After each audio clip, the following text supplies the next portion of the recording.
Bonjour à tous, dans cette vidéo je vais vous présenter un silencieux, c'est le BET Tracer Unit qui est distribué par ASG et je vais remercier le magasin Crapahut qui me le prête pour que je puisse vous en faire la review.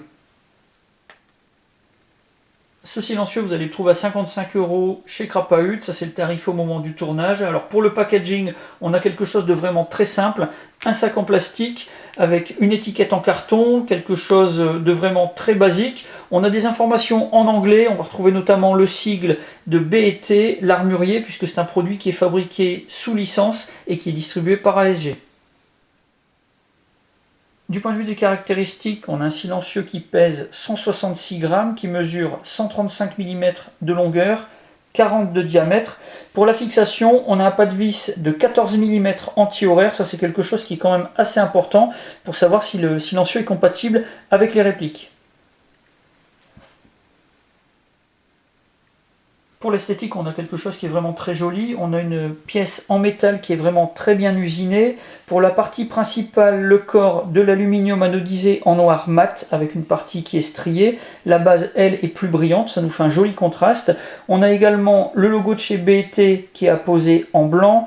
Ici, le nom du silencieux, Tracer Unit, avec le logo de chez ASG. Pour la peinture, bien apposée, seulement je trouve qu'il y a une petite déformation, enfin du moins c'est ce que je trouve. Ça peut paraître anecdotique, mais c'est quand même un petit peu dommage.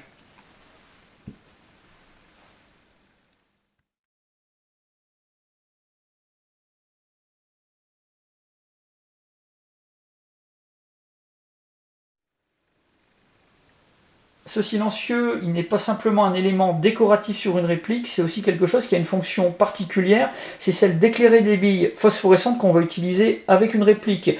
Donc pour les parties qui se dérouleraient dans l'obscurité ou dans une semi-pénombre, ça peut être quelque chose d'assez amusant à utiliser. Donc on a pas mal de fabricants de billes qui proposent des billes phosphorescentes dans leur gamme, notamment ici des QAirsoft, un paquet d'environ 2500 billes de 0,20 g qui est commercialisé 15 €. Ça c'est un surcoût, ça c'est indéniable, on a des billes qui sont vendues au même prix mais dans des conditionnements beaucoup plus gros, donc il va falloir prendre ça en compte lors de l'achat du silencieux. Pour le fonctionnement, rien de bien compliqué, on n'a pas de notice mais c'est pas franchement nécessaire. Alors pour installer sur une réplique, on commence par retirer le cache-flamme ou l'embout qui se trouve sur le canon pour révéler le pas de vis. On visse tout simplement le silencieux sur l'embout du canon. Alors je rappelle, 14 mm anti-horaire, la majorité des répliques sont compatibles, mais il y en a certaines qui ne le seront pas. Pour la mise en route, vous avez un petit bouton poussoir qui se trouve ici. Alors quand vous avez la bague blanche qui est visible, vous êtes sur off. Quand vous enfoncez le bouton poussoir, là vous êtes sur on. Vous avez une lumière rouge allumée à l'intérieur. Ça c'est le détecteur pour le passage des billes. C'est le passage des billes devant ce détecteur qui va déclencher un flash lumineux blanc assez prononcé à l'intérieur du silencieux et ce qui va permettre de rendre les billes visibles. Avantage, vous aurez un bel effet visuel quand vous allez faire des tirs. Inconvénient, si vous faites des rafales trop longues, vous risquez de révéler votre position, ce qui peut s'avérer un petit peu ennuyeux d'un point de vue tactique.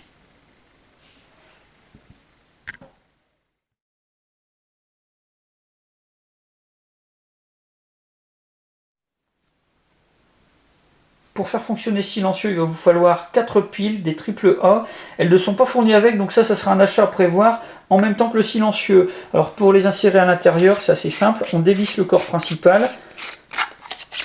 Et puis après, à l'extrémité du silencieux, vous avez un capuchon. Il vous suffit de le désengager.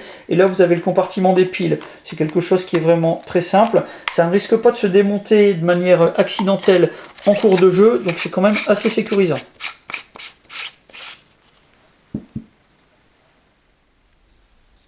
Me voilà sur le stand de tir de Crapahut à Mourmelon-le-Petit, donc ça va être l'occasion de pouvoir faire un petit essai et puis de voir ce que ça donne dans l'obscurité.